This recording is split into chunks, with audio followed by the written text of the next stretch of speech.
¿Se ve la diapositiva, ingeniera? Sí se ve y colócalo en presentación, F5.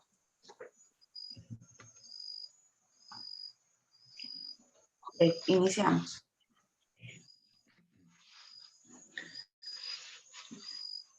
Ingeniera Lisette, buenas noches, compañeros. Tengan ustedes buenas noches. Bueno, en esta oportunidad me ha tocado exponer mi trabajo escalado. El tema es el siguiente, ¿no?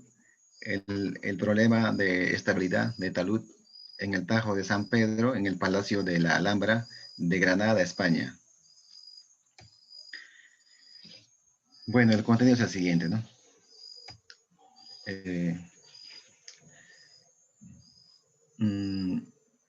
Como pueden observar acá ¿no? En el mapa, la ubicación se encuentra ¿no? En la ciudad de Granada, ¿no? Lo que es el Tajo de San Pedro y también el Palacio de la Alhambra, ¿no? Y los cuales pues están en el territorio de España.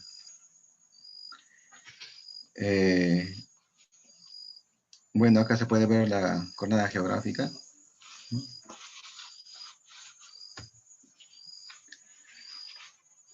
En cuanto a las características del Tajo de San Pedro, bueno, como se puede ver acá en la imagen, es un diedro, ¿no? Porque está formado por dos planos, que tiene una altura de 65.5 metros. Mm, y se puede ver que es una colina bien empinada, ¿no? Y que, perdón.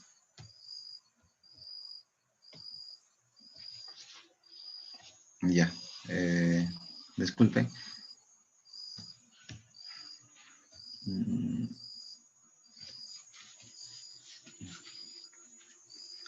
Ya, como decía, es una colina muy empinada y en la parte baja se puede ver, ¿no? La iglesia de San Pedro. Probablemente ¿no? Pues eso es llamado el Tajo ¿no? de San Pedro.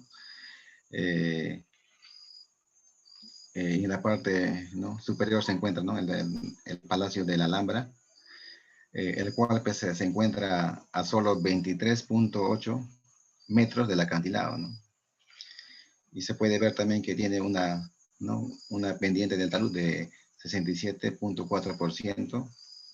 Y además por el pie de este acantilado pasa el río Dado, ¿no? Lo cual pues es uno de los factores importantes en la formación de este escarpe.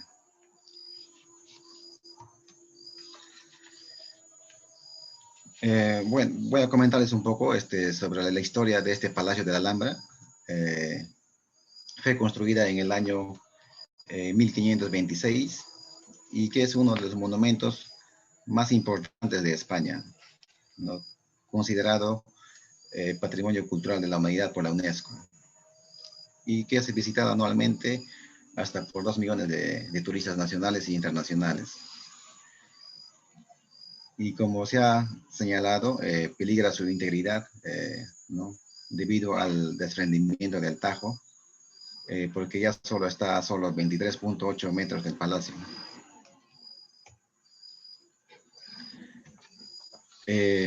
Entramos a los antecedentes. Como se puede observar acá en la imagen, el factor importante para la formación de este acantilado es la erosión de este río Dado, ¿no? Como se puede ver, está penetrando ¿no? al Tajo de San Pedro, ¿no? Formando un lecho fluvial tipo convexo.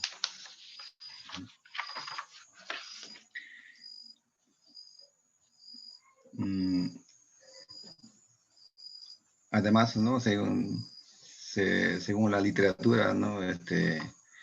en el año 1524, pues, ¿no? Hubo un incendio que acabó con la vegetación y que ¿no? ha favorecido también para el desprendimiento de este tajo. Asimismo, según los estudios de SEDEX, en el año 1590, aseveran que hubo una explosión y que también ha contribuido, ¿no? en su deterioro. Asimismo, se ha encontrado, ¿no? Según la literatura biográfica, un grabado donde indican que en el año 1564 esta cuña o este acantilado estaba a una distancia horizontal de unos 60 metros de la muralla del palacio y que su altura total, ¿no? Del Tajo era de solo 33 metros, ¿no? También en el periodo de 1788 a 1804, la parte superior de la cerca desaparece del plano general de Alhambra, ¿no? Esto debido a una, ¿no? a una rotura, ¿no? de dicha parte.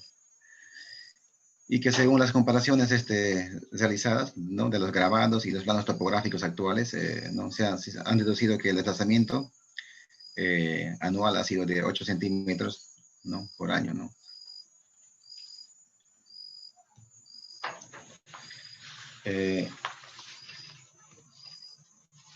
Descripción del problema, ¿no?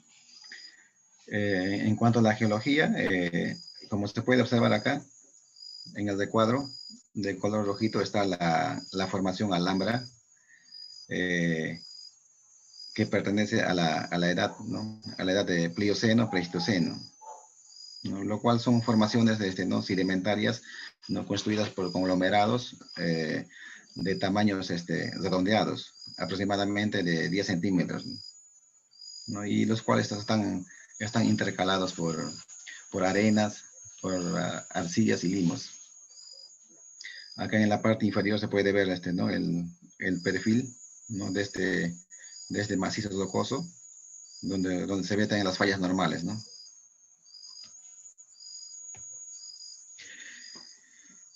En cuanto a la tectónica, como se puede ver acá en la imagen, tiene varias familias de fallas normales, ¿no? Con una dirección ¿no? de noroeste a suroeste, ¿no? Los cuales pues también han favorecido para que haya esta desestabilidad en el talud, ¿no? Como se puede ver acá en la figura también, ¿no? Tiene las fallas normales, precisamente están atravesando el Tajo de San Pedro.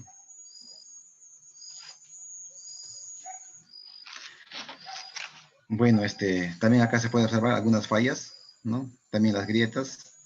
Bueno, en esta parte se puede observar, ¿no? un estrato de areniscas que tiene una falla normal, ¿no? Tiene un salto de aproximadamente de 7 metros, ¿no? de longitud. Acá en esta imagen se puede ver que, les, que la formación de la Alhambra está formada por conglomerados, como se ha indicado, ¿no? Por cantos rodados, ¿no? Que son propios de lechos aluviales. Y acá en la figura también se puede observar ¿no? las fisuras ¿no? de la muralla del palacio, debido a que están proyectadas por encima de una falla normal.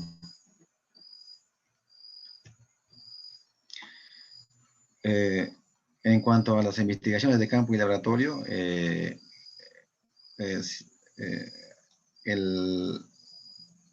CEDEX, ¿no? que es el Centro de Estudios y Experimentación de España, y la empresa Geosisa son los que han desarrollado, ¿no? mayor parte de este tipo de estudios, ¿no? como parte del proyecto de restauración de este palacio. Como se puede ver acá en la imagen, se tiene dos sondeos, el S1 de 45 metros de profundidad y el S2 de una profundidad de 30 metros, ¿no? Además, se han hecho otros tipos de estudios como de penetración, de permeabilidad, de presiómetros, ensayos geofísicos, como se puede ver acá, ¿no? En la parte superior, ¿no? De 72 metros de longitud. Acá también perpendicular a la falla, ¿no? A la falla normal. Una falla normal proyectada, ¿no?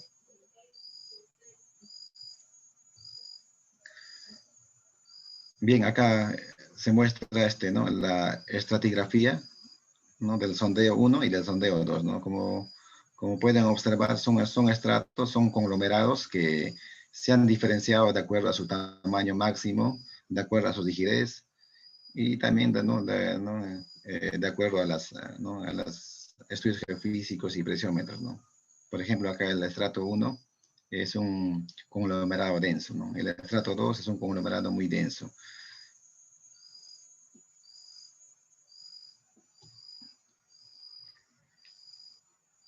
Bueno, en esta lámina se observa, ¿no? Un estudio geofísico que se ha desarrollado en la parte superior del Tajo de San Pedro.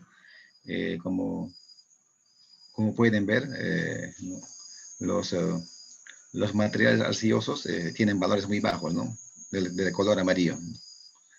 Y los materiales ¿no? de formación de conglomerados, que son los de color rojo oscuro, alcanzan, ¿no? Valores superiores a los 1500 ohmios.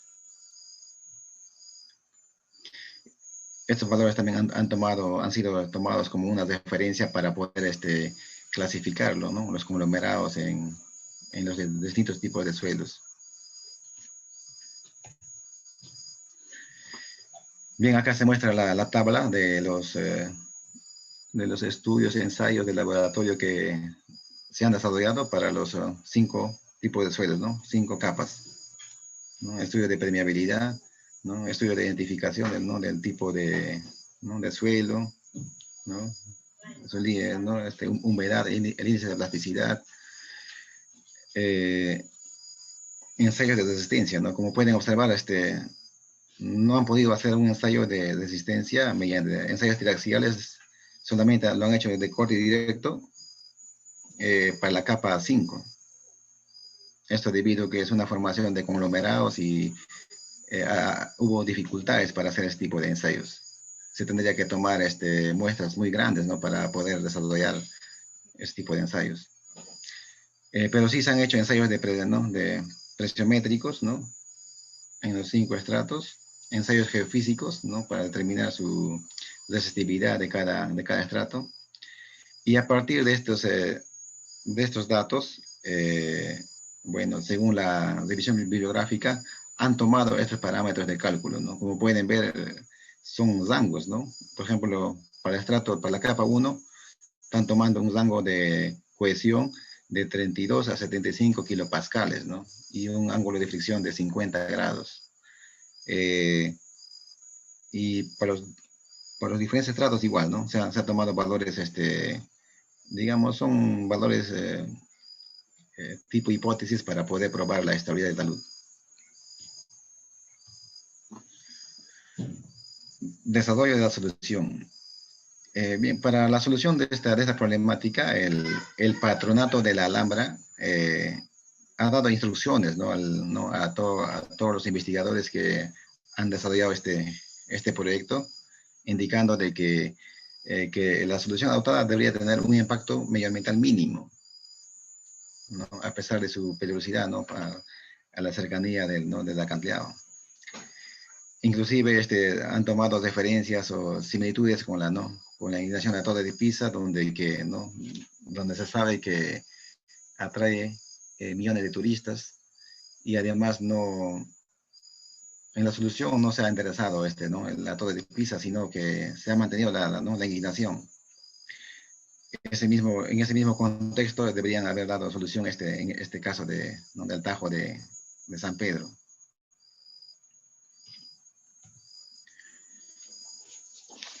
Para la solución de esta problemática, ¿no? se ha optado por una malla de alambre de alto límite elástico, ¿no? Para el talud, los cuales pues, se han desarrollado en los años 90. Bueno, es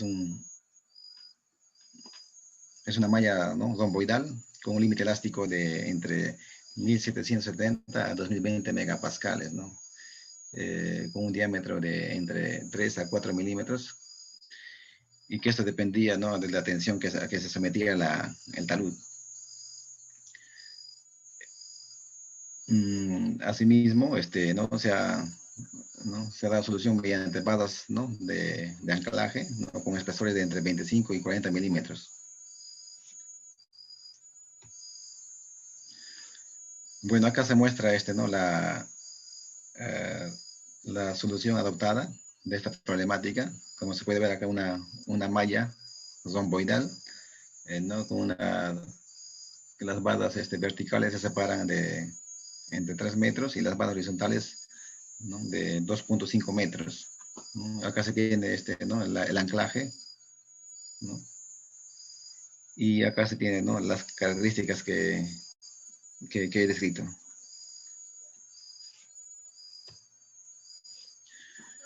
Bueno, para este cálculo de esta malla se ha hecho ensayos, ¿no? Para saber eh, sus parámetros de formabilidad, ¿no? Acá se puede ver ¿no? El esfuerzo de rotura, ¿no? Acá el coeficiente de Poisson, el coeficiente de elasticidad. Bueno, estos parámetros nos han servido para hacer el cálculo de la malla, ¿no? De acuerdo a, a la tensión ¿no? del desprendimiento en el talud. Bueno, acá se ve ¿no? Se ve acá en la gráfica, se ve ¿no? cómo lo han desarrollado la formulación matemática a partir ¿no? de la metodología de la ley de Hooke, ¿no? Estas son las ecuaciones con las que nos ha servido para poder desarrollar la resistencia ¿no? de la malla, en este caso. Bueno, estos ¿no? los cálculos que se han desarrollado. Acá se puede ver ¿no? la capacidad de soporte de la malla, ¿no? Que es de 25 toneladas aproximadamente.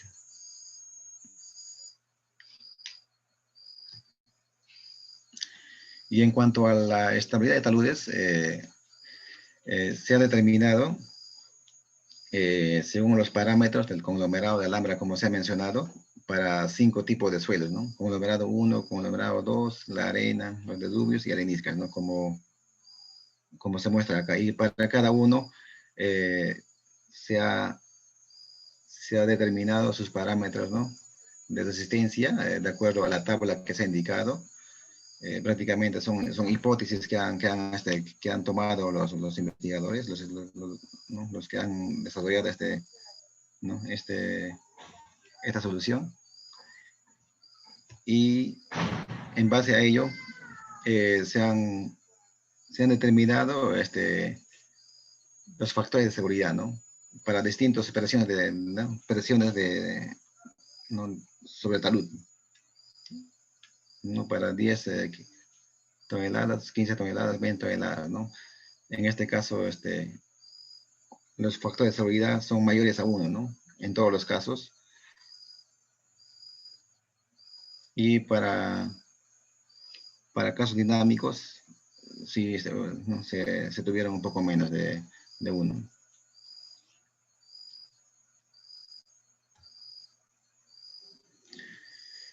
Bueno, en caso anclajes, como ya se ha mencionado, se han utilizado ¿no? diámetros estándares de 40 milímetros, ¿no? Los cuales dependen de la carga de anclaje. Bueno, esto es el desarrollo matemático ¿no? que se ha hecho de acuerdo a las fórmulas que se han indicado. En cuanto a la solución medioambiental, bueno, ¿no? Como lo ha indicado el patronato del Palacio de Alhambra, ¿no? Era no afectar el medio ambiente, ¿no? del lugar y se ha cumplido con eso, ¿no?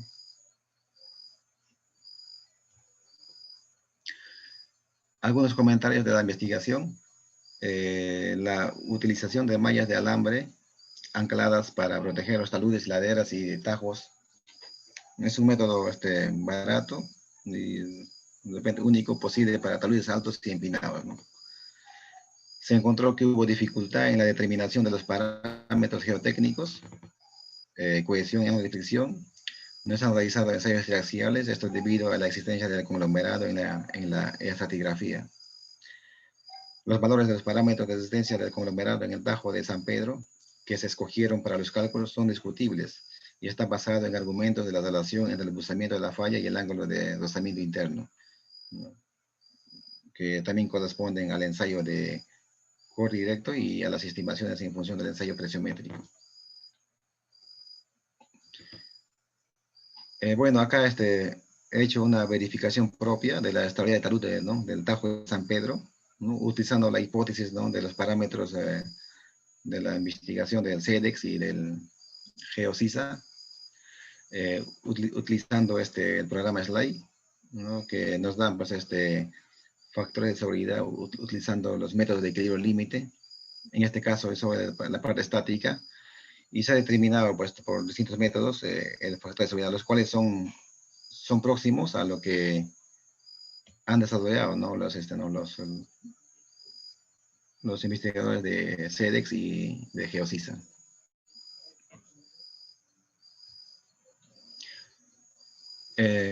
Bueno, en cuanto a las conclusiones, el Tajo de San Pedro es un diedro de 65.5 metros de altura, cuya proximidad a la muralla del Palacio de la Alhambra, ¿no? es un peligro, ¿no? Y como alternativa de solución se ha propuesto para su preservación una malla de alambre de alto límite elástico para anclajes postensados y vegetación autóctona. Con esta solución el impacto ambiental es mínima. Asimismo se ha optado para la solución del Tajo de San Pedro, una malla romboidal de 8.3 centímetros por 14.3 centímetros de alambre de acero de alto límite elástico de 3 milímetros de espesor con una abertura de 65 milímetros. Y los cables se han determinado para alambre de acero galvanizado de 1770 newton por milímetros cuadrados. Los cables de esfuerzo horizontal fueron de 20 milímetros y la vertical para uniones y bordes de 8 milímetros. El anclaje se ha instalado con barras de acero tipo heavy de 40 milímetros de diámetro y el factor de seguridad estático de la solución para una presión sobre el talud de 250 kN fue de 1.48, ¿no? El cual se aproxima a la verificación realizada mediante el programa SLIDE. Bueno, es la biografía ¿no? que se ha tenido para el presente estudio. Eso es todo, ingeniera, gracias.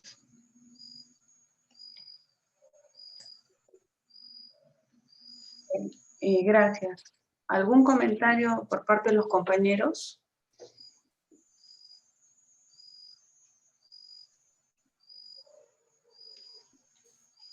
Yo tengo una consulta respecto a los ensayos realizados.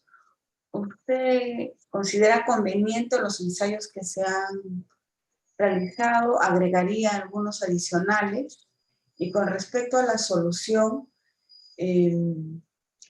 de la tecnología que contamos hoy en día, ¿se podría utilizar alguna optimización de esta solución que se dio en el momento? En cuanto a la solución, ingeniera,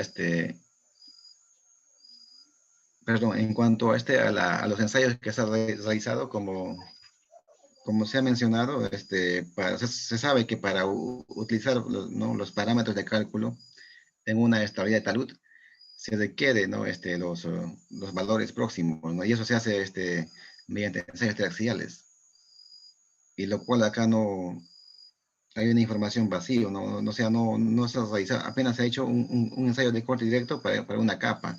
Los demás lo han relacionado o han sacado ecuaciones ¿no? De correlaciones mediante ensayos geofísicos y ensayos presiométricos. Según la investigación que se ha leído, en función a esto es lo que han aproximado estos parámetros, los cuales no son reales, no se aproximan a la realidad. Pues tendría que hacerse un ensayo de un cuerpo más grande, de un conglomerado, digamos, in situ, para poder ¿no? sacar un parámetro más próximo a la realidad. Por lo tanto, como se ha manifestado, son hipótesis, ¿no? De que, ¿no? Para sacar ¿no? la estabilidad de taludes. Y en cuanto a la solución, en la actualidad, solo conozco ingenieras solo este tipo de soluciones, no sé, no tengo conocimiento de otras soluciones, tipo de mallas y anclaje, solo eso no conozco, No ha hecho una investigación adicional. Ok. no, Bueno, no, se no, podrían usar mallas dinámicas también, ¿no? Eso podría ser una alternativa también distinta. Está bien, muy bien, Becker. Gracias. Gracias. Continuamos con Giovanna. Giovanna está presente. Sí, sí, ingeniera. Okay. Continuamos contigo, Giovanna. Proyecta tu Okay. presentación, por favor.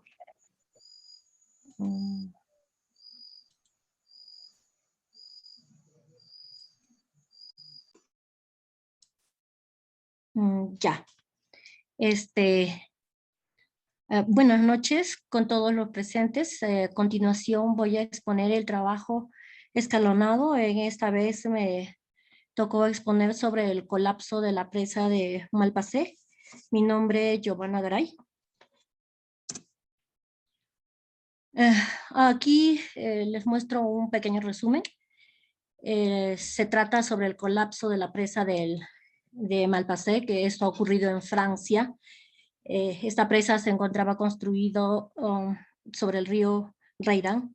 Sufrió un colapso total. En este trabajo vamos a hablar sobre la descripción del problema. También se hace un análisis de por qué falló la presa, con investigaciones de campo, también investigaciones de laboratorio. Además, qué solución se le dio en ese momento, los comentarios, conclusiones y recomendaciones.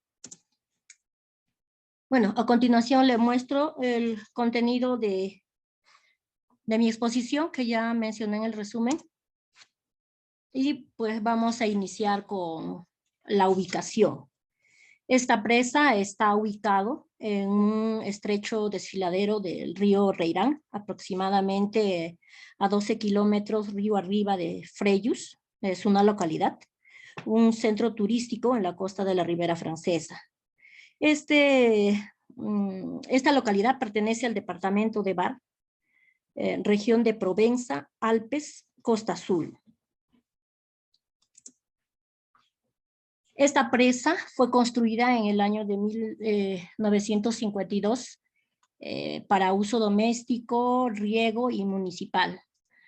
Tenía una capacidad de 50.9 millones de metros cúbicos y fue construida por la empresa Coni Evelier. El costo aproximado de la presa fue de 580 millones de francos en ese momento, que a la fecha equivale a 638 millones de dólares. Aquí pueden observar una imagen de la presa de arco de doble curvatura sobre el río Reirán, y a continuación les voy a mostrar un video sobre las características de la presa de Malpasé.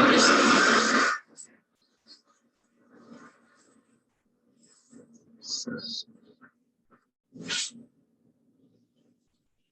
dimensiones son 60 metros de altura por 220 de longitud.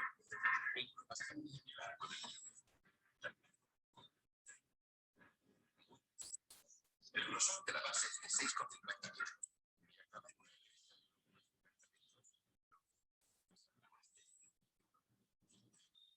Está solamente anclada en el suelo por unos.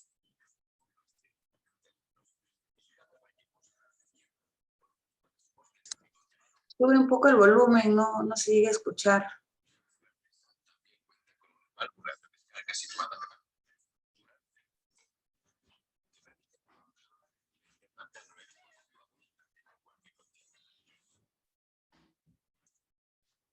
Bueno, a continuación les muestro el plano topográfico de la presa de Malpasé. Y bueno, este es el estribo izquierdo, donde nos indica que está fijada, ¿no? En esta imagen podemos ver el nivel del embalse a lo largo de los años, desde el año 1954 hasta el año de 1959. A lo largo de los primeros años se impidió su llenado por la falta de expropiación de una mina de fluorita aguas arriba de la presa, y posteriormente este embalse pues quedó en desuso. En el año de 1959 habían sido cedidos ya al propietario. Este año llovió demasiado, lo que provocó que el nivel del embalse aumentara. Esto fue debido a que se estaba construyendo un puente de la autopista 1 kilómetro aguas abajo de la presa.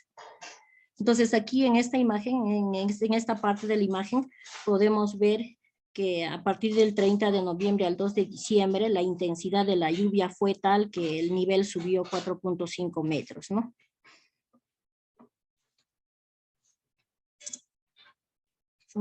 Bueno, a continuación les muestro sobre la falla de la presa, pero simulado, ¿no?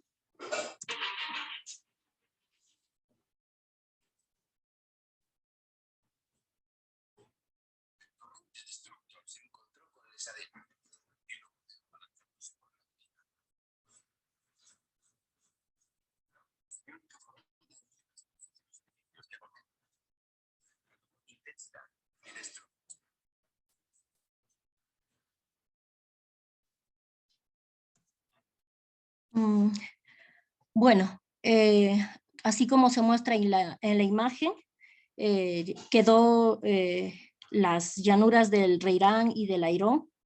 La falla de esta presa de Malpasé ocasionó la muerte de 421 personas. También 50 granjas fueron borradas del mapa en las llanuras.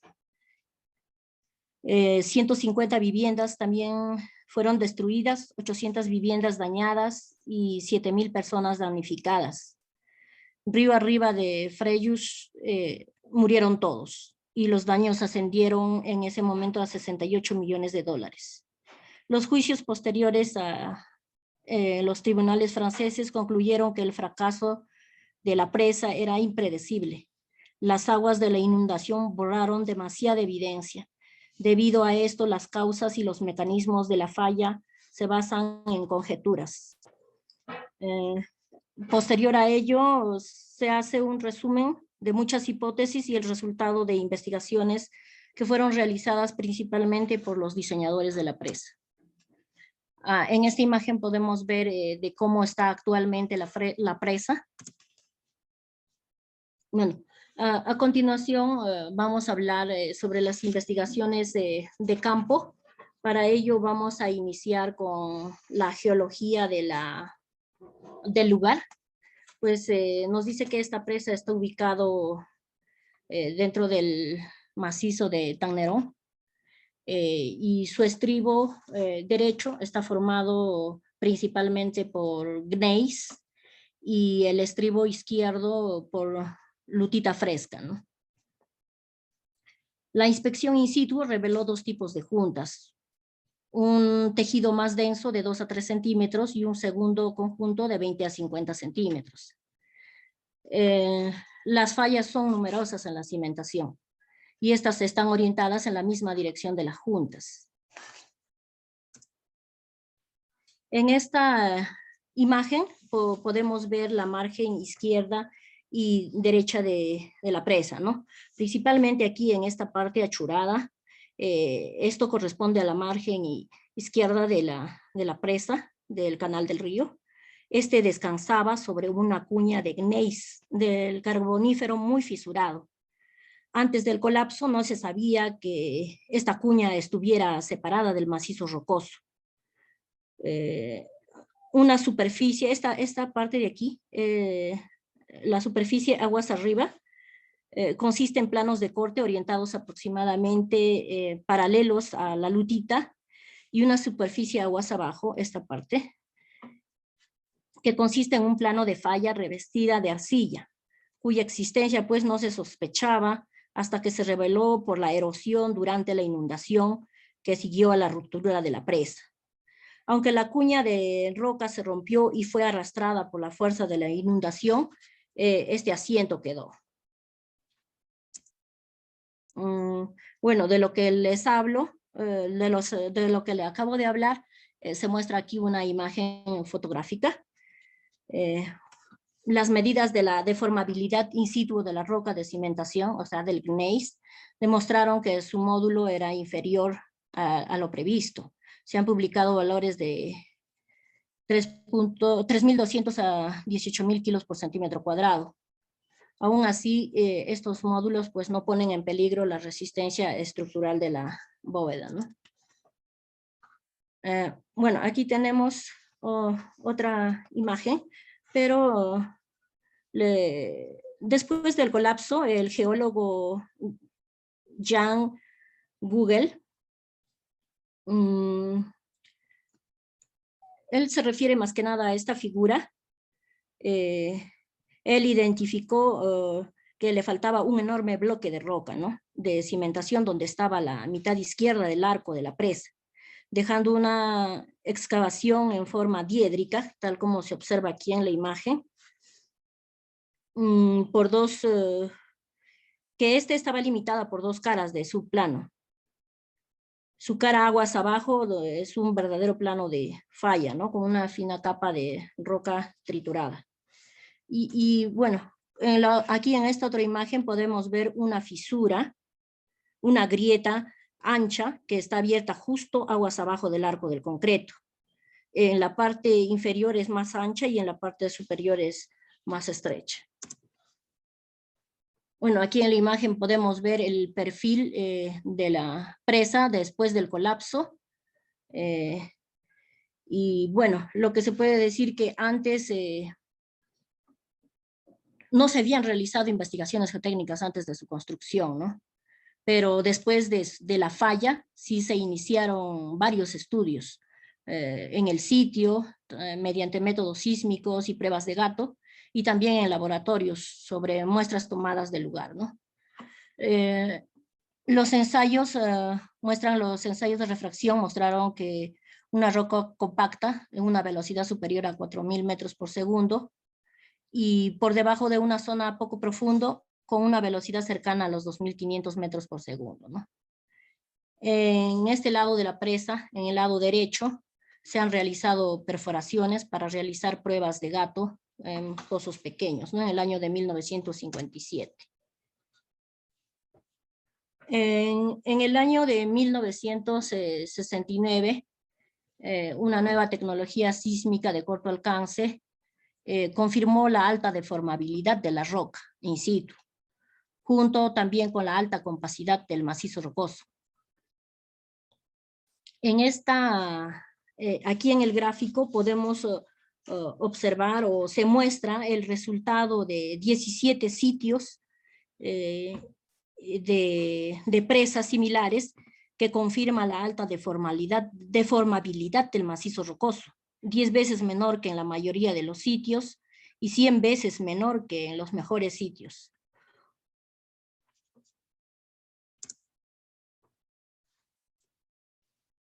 En esta imagen ustedes pueden observar el empuje de arco en el estribo izquierdo. Bueno, aquí se muestran estas tres imágenes, ¿no? Para que puedan tener una idea. Se dirigió aproximadamente en paralelo a los planos de lutita de la roca. Las pruebas de laboratorio diseñadas después del colapso de la presa en el año de 1959 demostraron que las fuerzas orientadas en ese sentido, pueden comprimir significativamente las rocas de las hojas a profundidad excepcionales, ¿no? Con la consiguiente reducción sustancial de su permeabilidad, tal como se muestra en esta imagen, ¿no? En la figura número 13. Con base en ello, se pensó que la flotabilidad del arco, al reducirse la permeabilidad en una zona que se extendía profundamente en el pilar, creaba una barrera de nivel freático, o por decirlo así, una presa subterránea dentro de la cimentación. Según una hipótesis del colapso que se explica más adelante, la presión contra esta presa contribuyó a la inestabilidad de la cuña de roca sobre la que descansaba el estribo izquierdo, ¿no? Se refiere a esta presión que se observa en esta imagen en la parte baja. A continuación vamos a ver sobre las investigaciones de laboratorio. pues se encontró módulos de elasticidad que oscilaba entre 8.500 a 60.000 megapascales. Los valores más altos se refieren a las muestras del estribo derecho, y los módulos determinados por la carga de la placa eran mucho más bajos, con un rango entre 400 a 2.800 megapascales, con un promedio de 1.260 megapascales, ¿no? Las mediciones posteriores del módulo de elasticidad estático dieron un valor de 1.500 megapascales. Esto se ajusta razonablemente a los resultados de las pruebas de carga placa, las pruebas convencionales, ¿no? Para determinar fuerzas de comprensión ilimitadas. Mostraron valores muy dispersos y fueron sensibles al efecto escalera. Esto quiere decir que las muestras más grandes resultaron ser significativamente más débiles que las muestras más pequeñas, ¿no? Los resultados de los ensayos de cimentación del estribo izquierdo realizados tras el colapso son indicativos que las propiedades de las rocas subyacentes a la cuña. El módulo del estribo izquierdo, tal como existía antes del colapso, pues ya no se puede probar, ya que la cuña de roca se ha desprendido y roto. Además, sus restos se han dispersado por la corriente, por la inundación. Sin embargo, las notas de los informes de las inspecciones de excavación describen la base de roca como sujeta a los efectos del clima. Si se deja expuesto al aire durante un periodo de tiempo antes de ser cubierta por el concreto, y no mejorando en calidad con profundidad, donde se excavó en el estribo izquierdo, ¿no?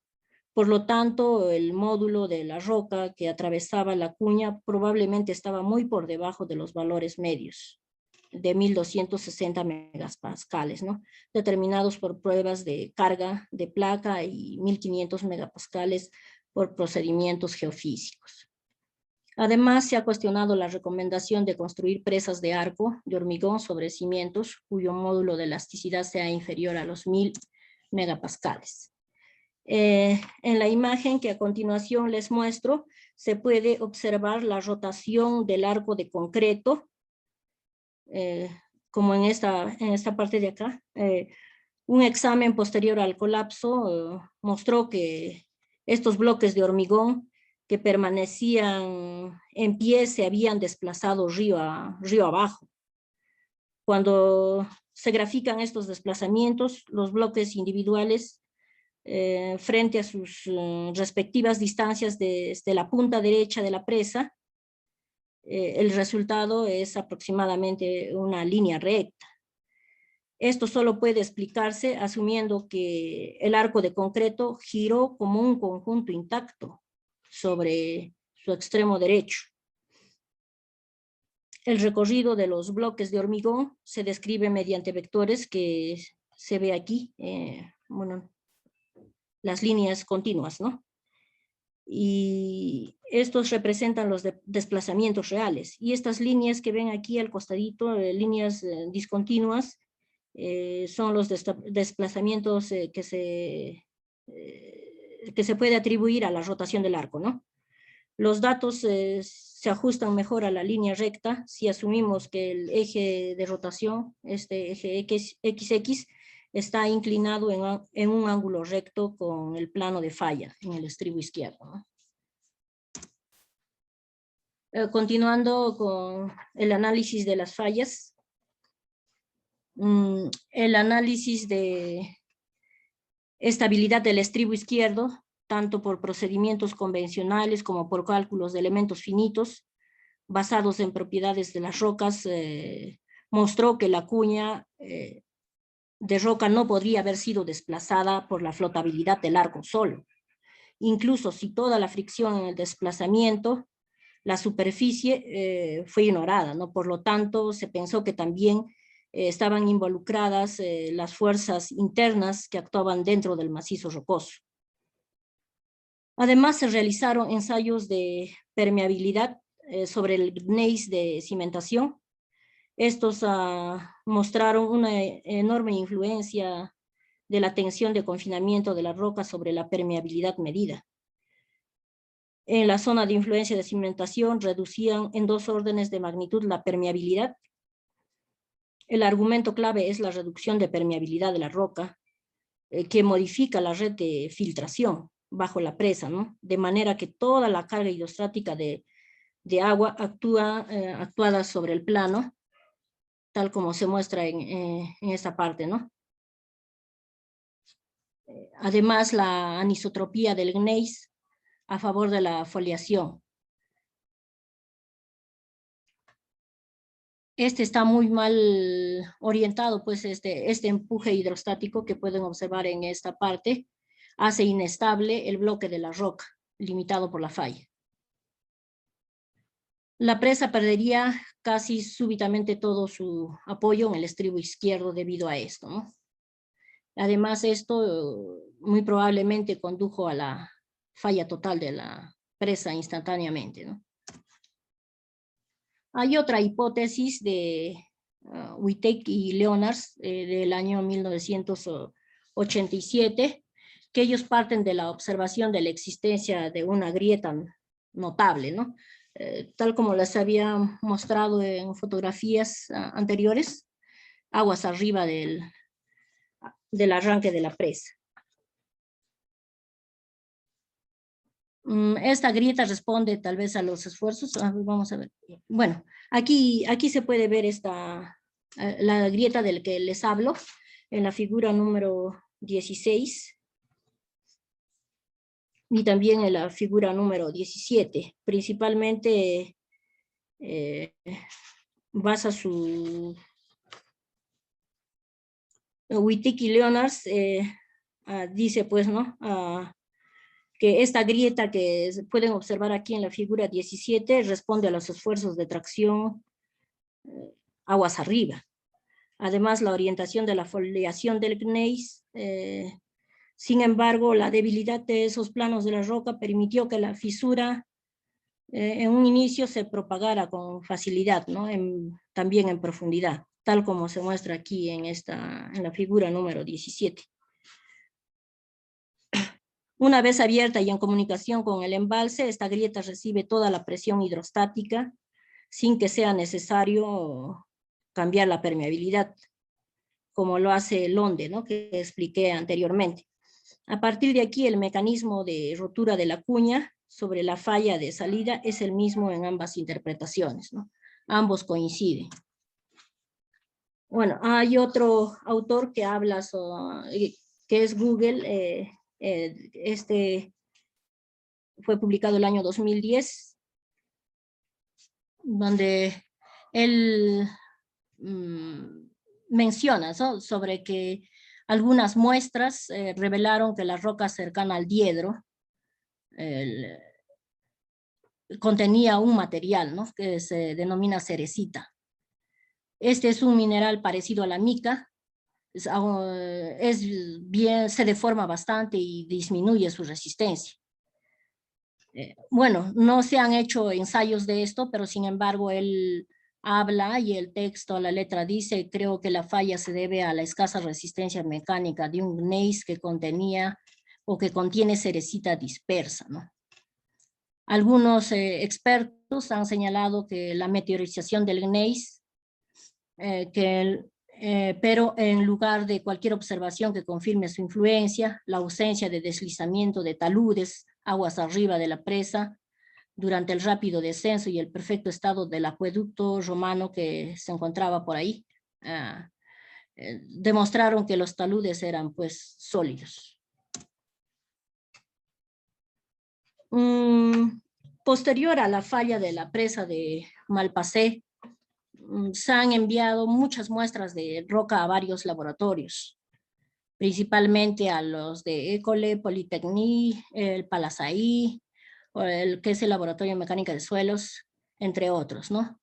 Además, se han realizado pruebas estándar de tracción y compresión uniaxial en cilindros con diámetros de 10 a 60 milímetros y la misma relación entre altura, ¿no? Los valores de resistencia no parecían demasiado bajos en promedio, de 58 megapascales en estado seco y 400.5 megapascales en estado saturado, lo que proporciona muchos puntos con alta deformabilidad.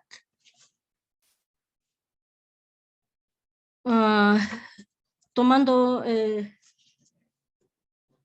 aquí en la figura número 18, se han tomado varias dimensiones en varios tipos de roca, mostraron que la dispersión y el efecto de escala fueron juntos y proporcionaron un criterio de fractura confiable, ¿no?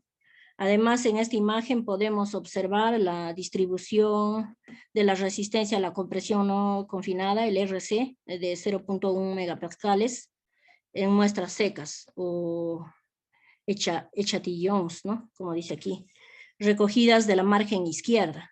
3 juegos de cilindro de diámetros de 10, 36 y 60 milímetros, ¿no? Esto fue publicado por Bernays el año de 1967.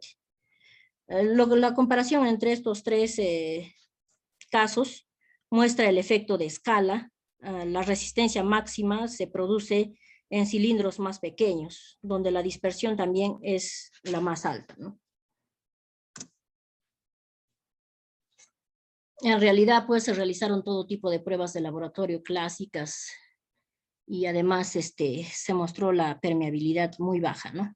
Otro autor, que es Habib, el año 2010, él ha propuesto un nuevo tipo de prueba para realizar mediciones sin riesgo.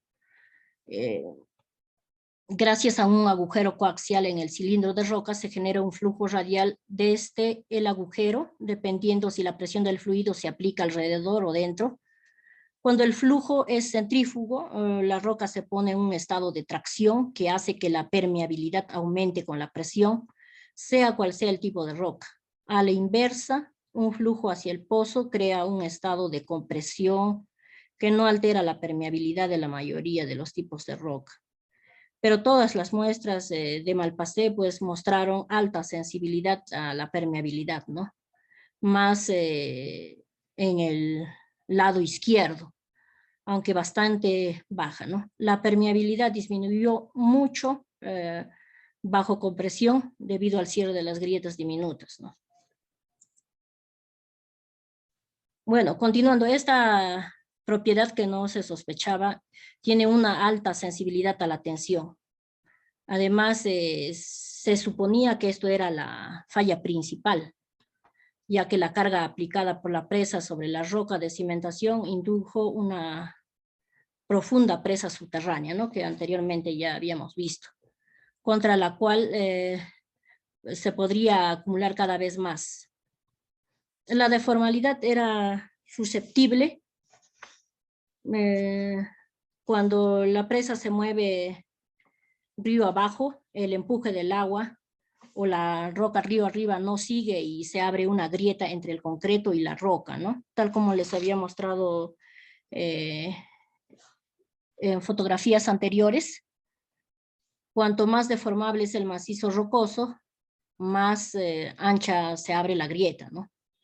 Más profunda, aumentando así la altura de la presa con un empuje hidrostático. Además, cualquiera sea el mecanismo que prevalezca, la fuerza sobre el diedro es la misma. Además de ello, la anisotropía del macizo rocoso también Maury en el año de 1970 investigó que el bulbo de tensión debajo de una base se vuelve más delgada, ¿no? Y además el empuje es perpendicular a la estratificación. Esta influencia no era muy conocida en ese momento. Bueno, el desarrollo de la solución,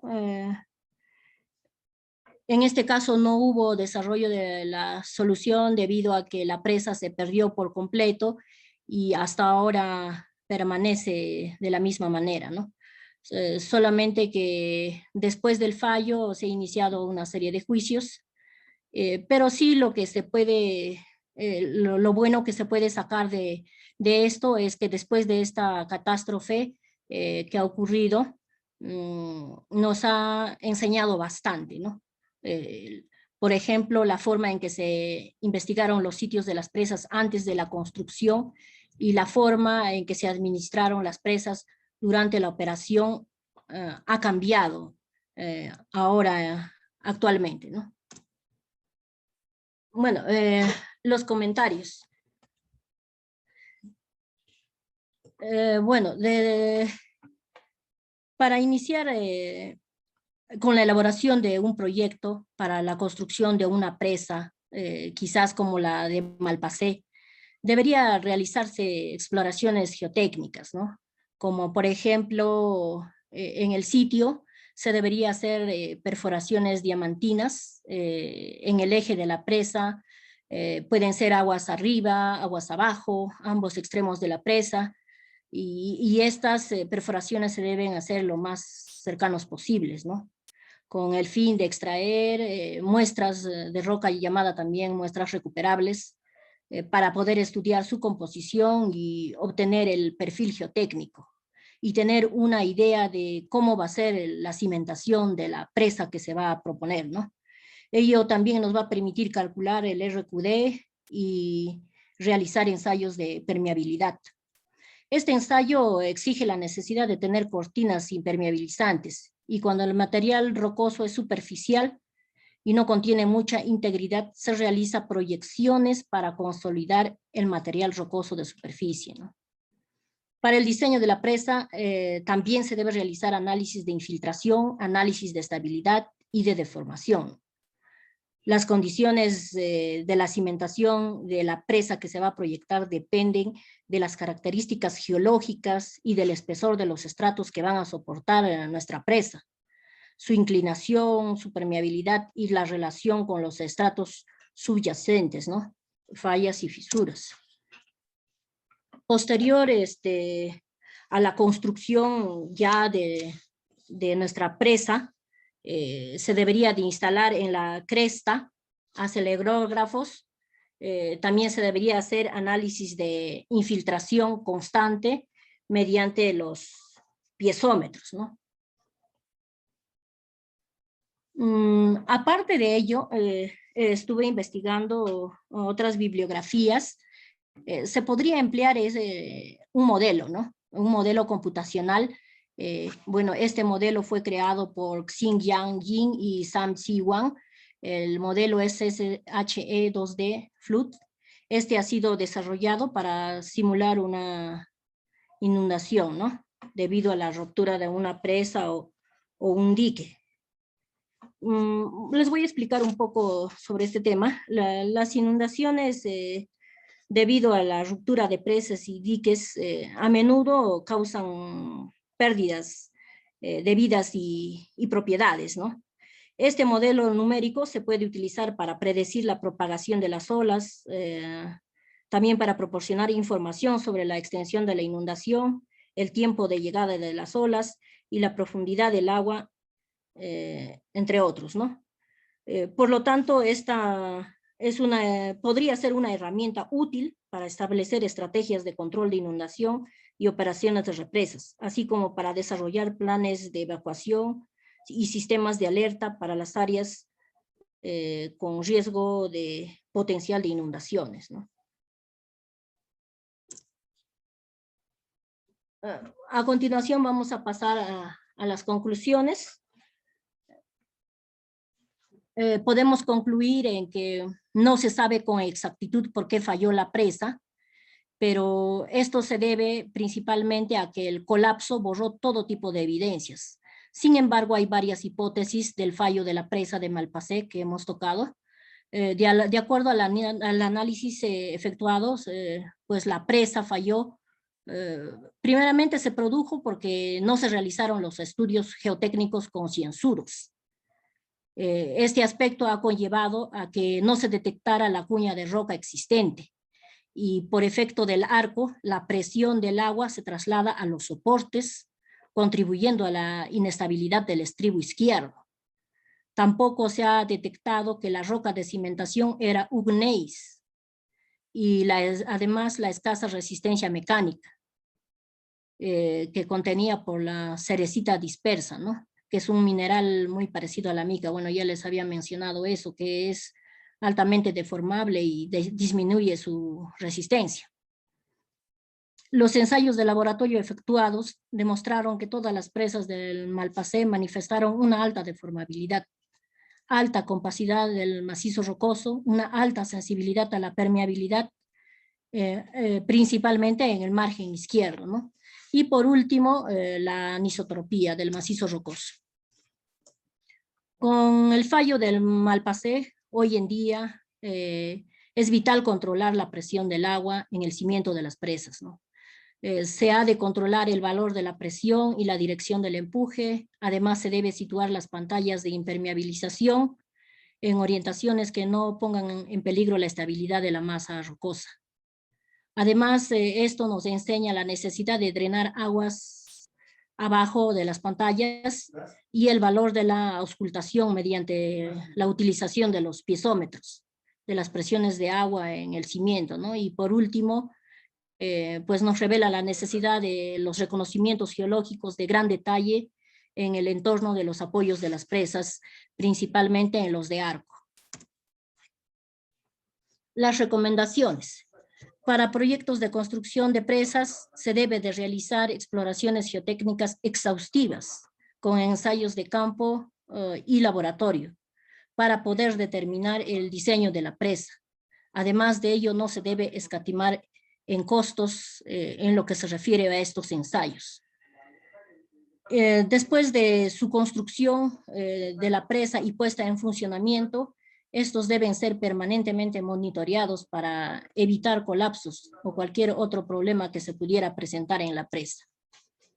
Las referencias bibliográficas, bueno, espero les haya gustado mi exposición y gracias por su atención. Gracias, Giovanna. Bien documentado tu trabajo. Bueno, no sé si algún compañero tiene algún comentario. Bueno, por mi parte, concluir de que no hubo una investigación, ¿no?, adecuada. Esta presa se hizo en los años 50, donde ya se contaba con perforaciones diamantinas que se debieron hacer en la campaña de investigación de campo, ¿no? Bueno, ¿alguna presentación más? Me parece que falta Wagner. Ya no está. Así está Wagner. Ingeniera, ¿dejo de compartir? Sí, deja de compartir. Gracias, Giovanni. Pero sobre lo que usted mencionó, que en ese Sí. entonces existía Perforaciones. perforaciones diamantinas, sí. El detalle es que en ese momento la inflación era bastante alta, entonces no se han hecho los estudios geológicos que exigía en ese momento el geólogo, ¿no? No se ha tomado la importancia debida, es por ello que no se han hecho ese tipo de ensayos, ¿no?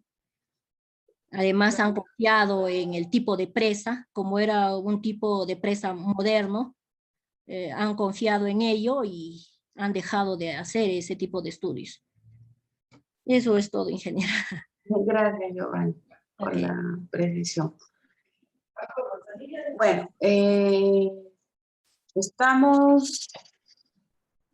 nos faltan los alumnos Wagner, Fidel y Lía. Ingeniera, buenas noches. Buenas noches. Puedes continuar con puedes iniciar la presentación, Wagner. Gracias, ingeniera.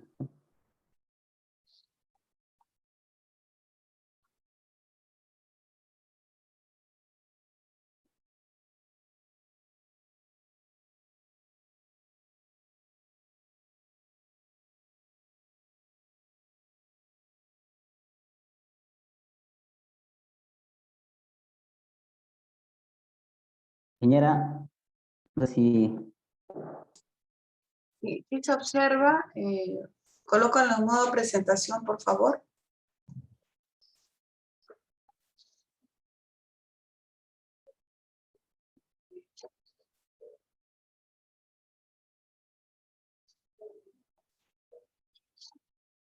¿Sí, ingeniera? Sí, Sí, sí, iniciamos.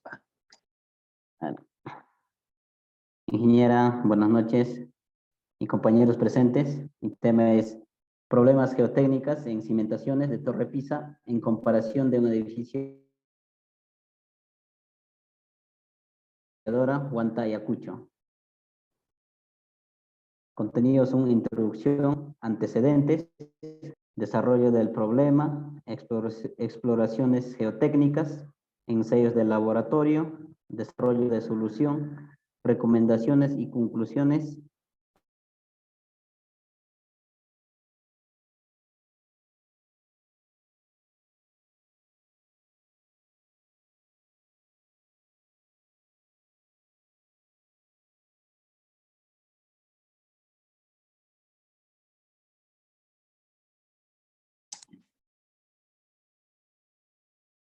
Sí, se ha quedado colgado. Ingeniera, Sí, continúa, Wagner, continúa. mi internet está inestable, dice ingeniera. Ya. Ahora ¿sí, ingeniera? Ingeniera. Y Wagner. Ahí. Del Torre Pisa, su cimentación está pues en 3 capas, ¿no? Capa A, capa B, capa C. Lo que es en capa A se encuentra el limo arenoso y arcilloso, ¿no? Con un índice de plasticidad 13%, lo cual nos indica pues que es un suelo arcilloso, ¿no? El 13% es un suelo alta plasticidad que tiene, ¿no? Por ejemplo, ese índice de plasticidad nos indica pues a mayor rango, mayor valor de índice de plasticidad, quiere decir que el suelo es un suelo arcilloso, ¿no? Más abajo tenemos capa superior arena en capa A, también capa superior arcilla, también es una arcilla marina, ¿no? De blanda, sensible normalmente con solar. También capa C, arena marina densa, que se extiende a una profundidad de 60 metros aproximadamente, ¿no? La institución educativa, Colegio de María Auxiliadora, está ubicado en Huanta, en región Ayacucho. Está ubicada, que está ejecutado, pues, ejecutando actualmente por el gobierno regional de Ayacucho, una inversión más o menos 50 millones, más de 50 millones, ¿no? Se encuentra a una altitud de 2.700 metros sobre el nivel del mar. Esto está de más clave, ¿no? Del estadio de Huanta a su espalda, ¿no? Ahí está la institución.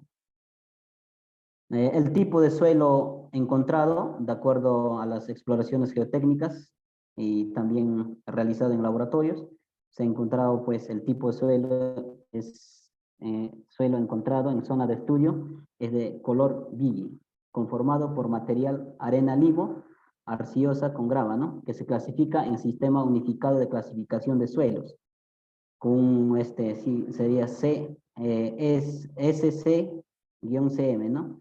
De acuerdo a esto sería A-1 y B, ¿no? Este 0 nos indica que el suelo tiene que no tiene plasticidad, ¿no? En otras palabras. Y también presenta grava, ¿no? 27.74%. Esto es muy importante, ¿no? Saber qué nos brinda en una cimentación o en un pavimento, a nivel de su base subrasante. Grava pues nos brinda resistencia en un suelo, ¿no? También tenemos bastante cantidad de arena, con un porcentaje de 52.61%, lo que nos indica, lo que nos brinda, ¿no? Una arena, pues, rellenar los vacíos en un suelo, ¿no? También tenemos pequeña cantidad de finos, ya sabemos, ¿no? Fino también nos brinda también, ¿no? Cohesión, ¿no? Que es como un pegamento, ¿no? Que puede aglutinar o enlazar con otras partículas, ¿no? El índice de plasticidad, por ejemplo, encontrado en esta institución, en ese lugar, es de 4%, ¿no? Lo cual está permitido, ¿no? Y de acuerdo a clasificación suelo, ya hemos visto, clasificación del suelo en función al índice del grupo es muy bueno, ¿no? Acá tenemos en esta parte perfil de estratigráfico. Se hizo pues una calicata a una profundidad de 3 metros, ¿no? De acuerdo a Geológica Nacional, tenemos depósitos aluviales, también se ha encontrado ¿no? Coluviales. En comparación con Torre Pisa, en Torre Pisa también hubo pues, el nivel freático, ¿no? Incluso más altura estaría, ¿no? Pero acá también en esta institución hemos encontrado pues el nivel freático muy arriba y pues en este tipo de cimentaciones se requiere pues un mejoramiento, ¿no?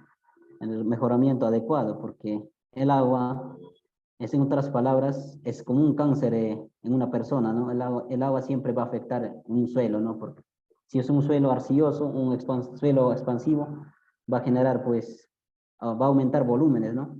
Entonces, a través de eso puede haber asentamientos o colapsos, ¿no? Como antecedente, Torre Pisa, pues fue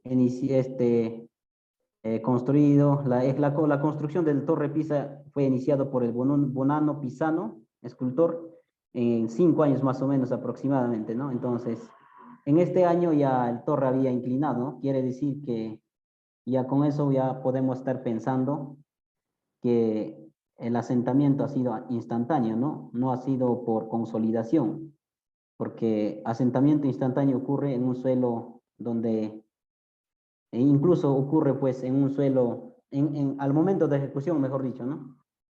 Al instantáneo se está asentando ya, quiere decir que el suelo tiene mayor permeabilidad, ¿no? Digamos, en un suelo arena, el suelo baboso, el asentamiento va a ser instantáneo. Pero en un suelo arcilloso, el asentamiento va a demorar, se va a asentar a través del año, ¿no? De los años, por ejemplo, por consolidación.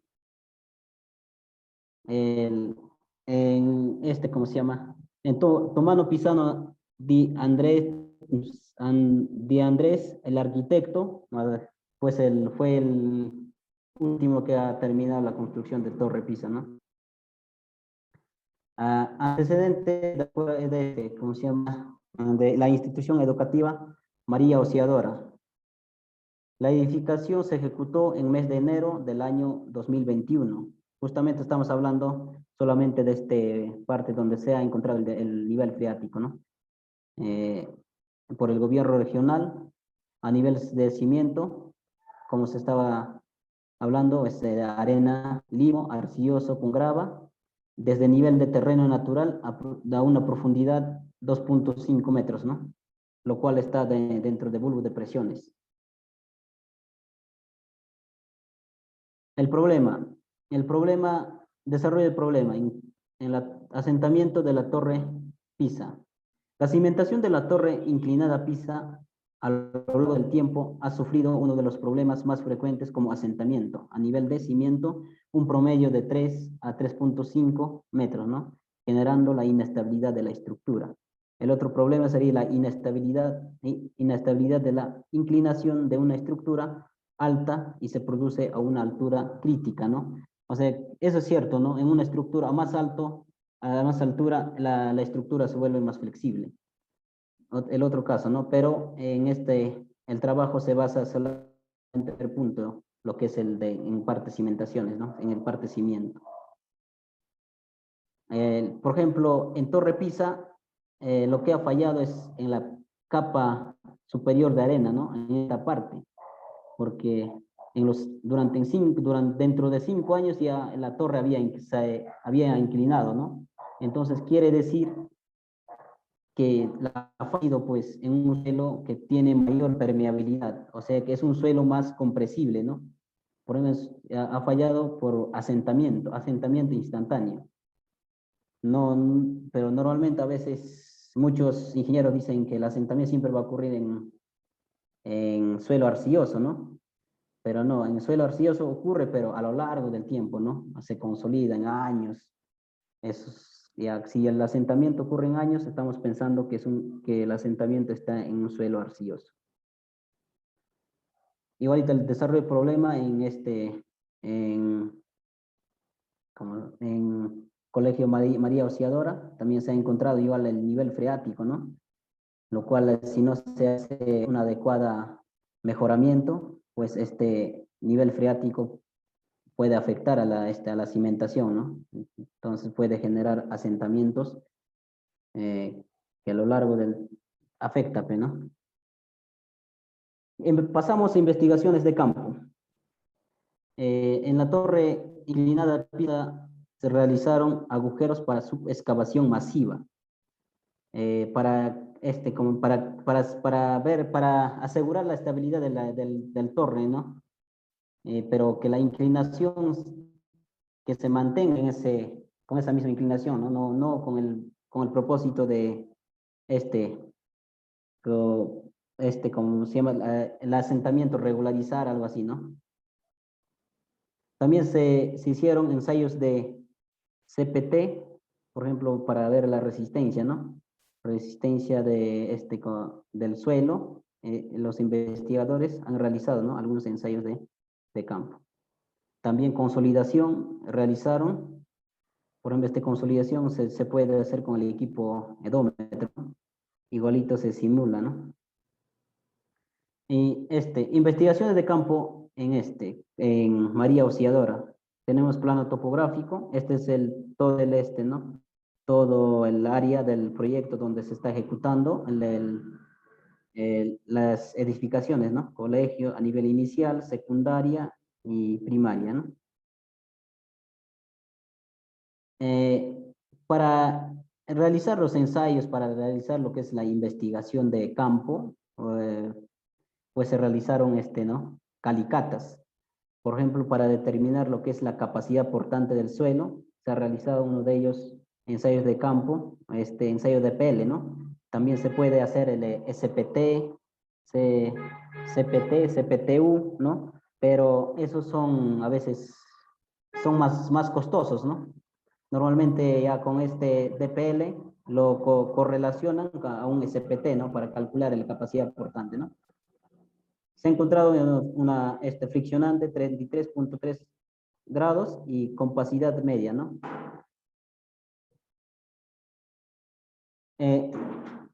Acá, por ejemplo, tenemos ensayo de Pele. A través del golpe, ¿no? A cada 10 centímetros, en cuántos golpes penetra, ¿no? Es lo que se mide, ¿no? En en campo, ¿no? Para correlacionarlo. Bueno, otro de los casos, ensayo de laboratorio. Para la clasificación del suelo necesitamos dos datos importantes, que es el límite de plasticidad y granulometría, ¿no? Con los dos se puede clasificar el suelo, ¿no? El tipo de suelo.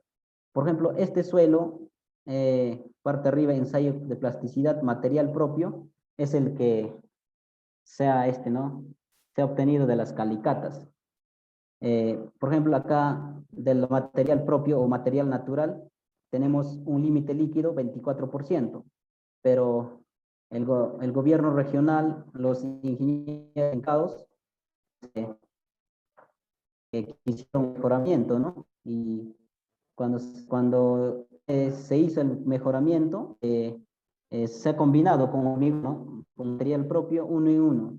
Al combinar ya clasificación, por ejemplo, de límite líquido 24%, ya tenemos límite líquido y NP, lo que significa no tiene plasticidad, ¿no?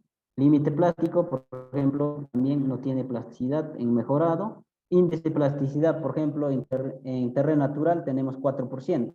También es baja, ¿no? Pero para asegurar seguramente hicieron ¿no? Mejoramiento más, ¿no? Entonces ahí también NP, o sea, no tiene plasticidad.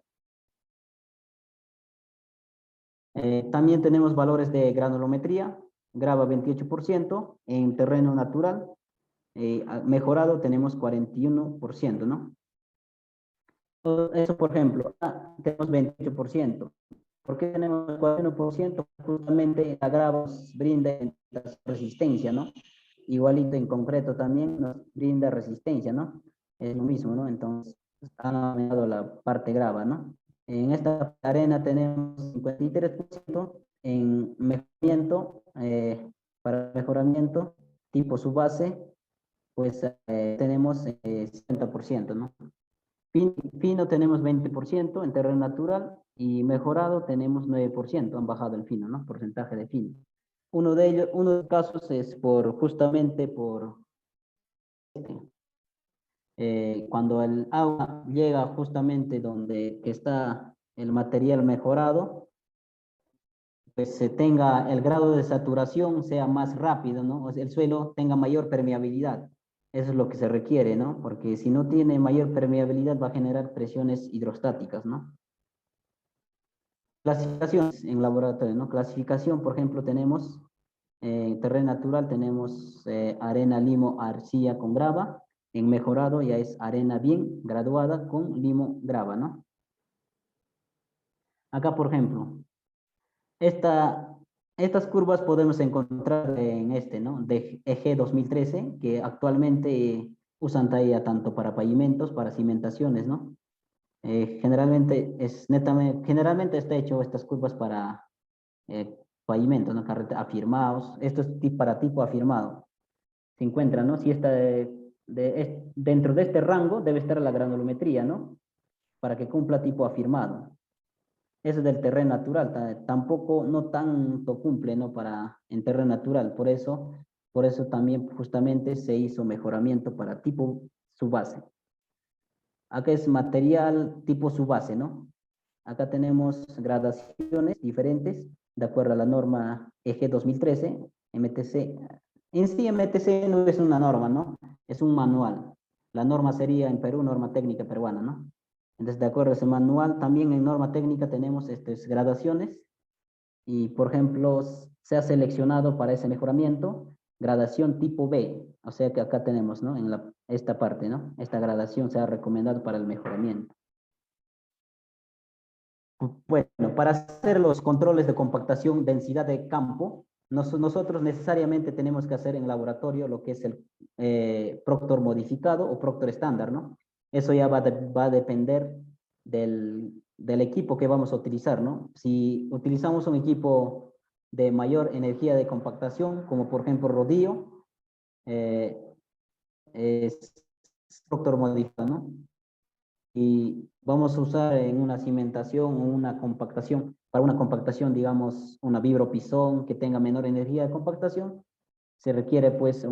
Un Proctor estándar. Acá, ¿qué es lo que se está obteniendo? Son dos datos importantes, ¿no? Óptimo contenido de humedad y máxima densidad seca, ¿no? El óptimo contenido de humedad nos indica, pues, que ese suelo requiere esta cantidad de agua, ¿no? Humedad para que se compacte, para que alcance a su máxima densidad seca, 2.58 toneladas por metros cúbicos, ¿no? Y eso se tiene que controlar el campo, ¿no? Con esos datos. Eso, el primero era ¿no? Del material propio. El segundo es el de material tipo subbase. Para tipo subbase se requiere un 8% de humedad y se alcanza una máxima densidad seca, 2.168 toneladas por metros cúbicos, ¿no?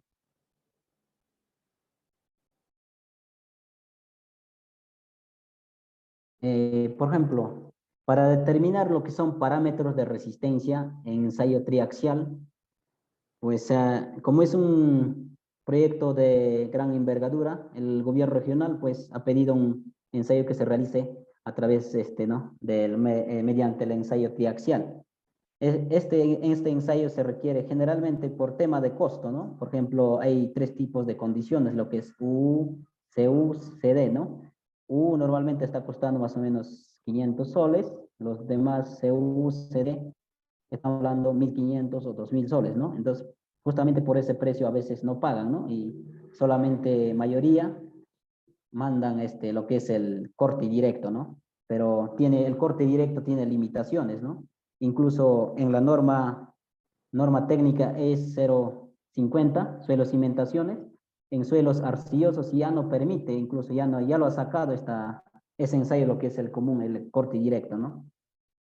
Pero siguen enviando, ¿no? Del campo los ingenieros para que lo obtengan su parámetro de resistencia como ángulo de fricción y cohesión, pues siguen usando ese equipo de corte directo, pero para este mejoramiento para este mejoramiento de Colegio María Auxiliadora se realizaron pues a través del ¿no? Ensayo triaxial. Desarrollo de la solución. Se ha desarrollado la solución para esta cimentación, es una cimentación corrida, pues la solución era pues hacer el mejoramiento, ¿no? Suelos inadecuados donde se encuentra el nivel freático a nivel de cimiento una vez realizada la investigación geotécnica, ¿no? Por ejemplo, en primera parte se ha puesto el enrocado, ¿no? ¿Para qué? Porque el enrocado tiene sus vacíos, ¿no? Por ahí puede filtrar el agua, ¿no? Puede salir sin que genere presiones, ¿no? Presiones de los poros. Pero para que salga tiene que tener su, ¿no? Por donde evacuar. Entonces justamente para eso hemos hecho unos buzones por donde va a tener su salida del ¿no? De las aguas, ¿no? Del subsuelo. Después de enrocado de 70 centímetros, hemos puesto el over para rellenar justamente los vacíos de enrocado, pero a la vez permita todavía ¿no? La permeabilidad. Después de over se ha realizado con el hormigón de 10 centímetros, ¿no? Justamente para eso, un hormigón es su tipo arena, ¿no? Generalmente, entonces, arena pues llena los vacíos del over, ¿no? Porque tarde y temprano, por sedimentación puede dejar vacíos y ahí también puede ocurrir asentamientos, ¿no? Para asegurar ese tipo de problemas, también ¿no? Justamente con ese propósito se ha puesto hormigón. Este hormigón ya se ha compactado material por su base. Primera compactación ha sido pues en 8 capas en sí, ¿no? En primera compactación se ha compactado a 90% del Proctor que hemos visto más adelante, hemos visto del ensayo de laboratorio modificado. Después tenemos, ingeniera, no sé si se escucha, inestable dice mi internet. Sí, sí te escuchamos. Vale, continúa. Después del después al 25% y al 100%. Justamente eso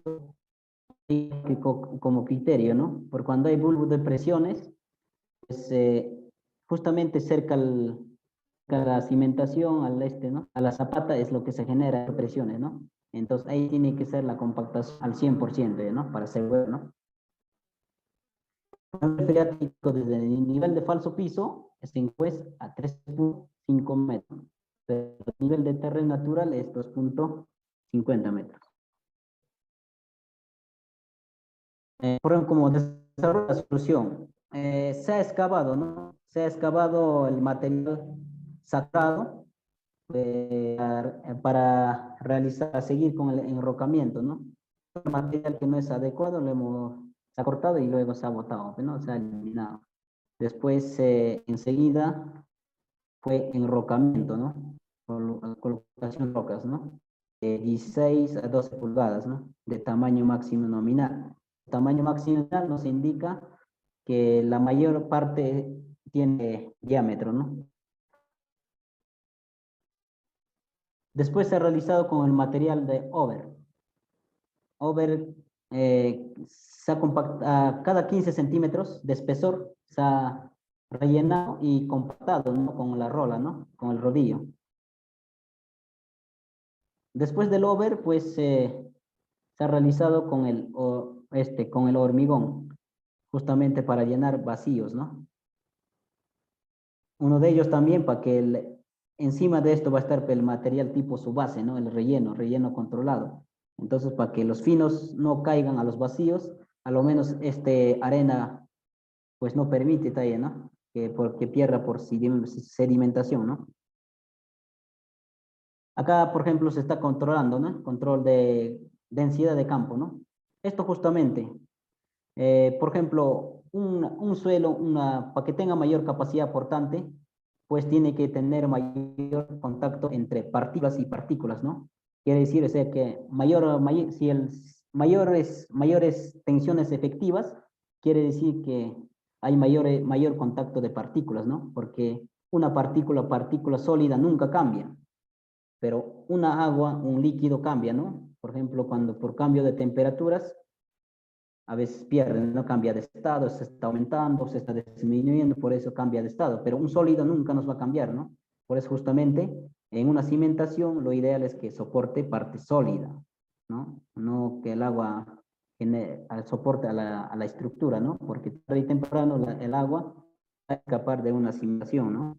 Y al escapar va a dejar vacíos, entonces ahí ocurre lo que es el asentamiento. Por ejemplo, el enrocamiento. Es de esta manera, ¿no? Los niveles freáticos, ¿no? Y tipo dren, con un material tipo grava, se ha llevado como un camino, ¿no? Para a esta buzón, ¿no? Del buzón ya se ha evacuado a otro sitio, ¿no? El agua, ¿no? El agua del subsuelo. Acá ya tenemos zapata ya bien armada, después de solado. Por ejemplo, el drain de esta manera, ¿no? El color de celeste de esta manera se está amarrando al buzón, ¿no? Llega al buzón, llega al otro buzón y después ya se está evacuando a otro sitio, ¿no? Y de esa manera ya hace que, hace que el agua no genere presiones, ¿no? O sea que toda la estructura va a ser soportado por las tensiones efectivas, o sea que por partículas, no por aguas. Si por agua está soportado, es un problema, tarde y temprano va a sufrir por asentamiento la estructura, ¿no? Justamente eso es lo que hay que ver, ¿no? En una cimentación. Como comentarios, opciones, tenemos pues ¿no? Como comentarios, si es un suelo arcilloso o el nivel freático es muy elevada, pues hay que hacer el mejoramiento, ¿no? Para asegurar la estabilidad de la estructura, ¿no? Porque más adelante podemos tener muchos problemas, ¿no? En conclusión también, ¿no? Que el asentamiento depende pues del tipo del suelo, ¿no? Por ejemplo, si es un suelo arcilloso, pues va a ocurrir asentamiento por consolidación. Si es un suelo gravoso o tiene mayor permeabilidad, va a sufrir un asentamiento instantáneo. Quiere decir que al momento de ejecución ya se está asentando, ¿no? Entonces, de esa manera ya podemos estar apreciando qué tipo de asentamiento está sufriendo nuestras edificaciones, ¿no? Otra conclusión sería que en la Torre Pisa, a nivel de cimiento, el suelo, la arena era pues más compresible, ¿no? Por eso se ha asentado. Pero en María Auxiliadora tiene poca compresividad del suelo, ¿no? Algunas referencias bibliográficas que se han realizado son ¿no? De Martínez Gallardo, de Coch Trujillo y Burlan y Santoya, ¿no?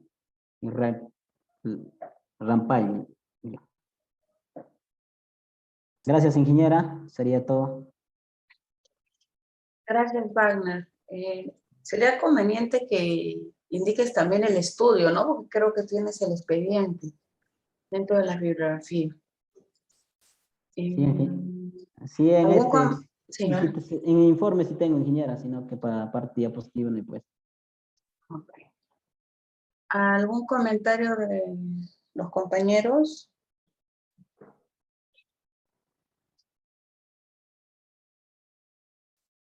Bueno, por mi parte, me parece interesante el sistema que han aplicado para poder derivar el nivel freático.